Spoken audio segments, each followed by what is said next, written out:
You are looking at Julian's pronunciation guide, where we look at how to pronounce better some of the most mispronounced words in the world, like this other curious word. But how do you say what you're looking for today?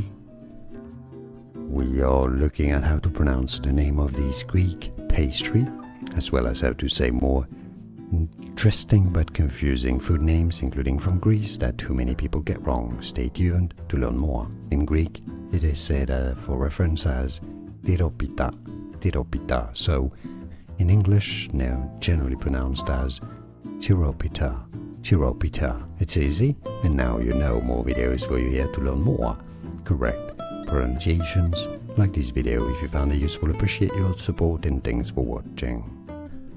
Here are more videos on how to pronounce more confusing words and names too many mispronounced. Like this video if you found it useful. Appreciate your support. I'll see you soon, and thanks for watching.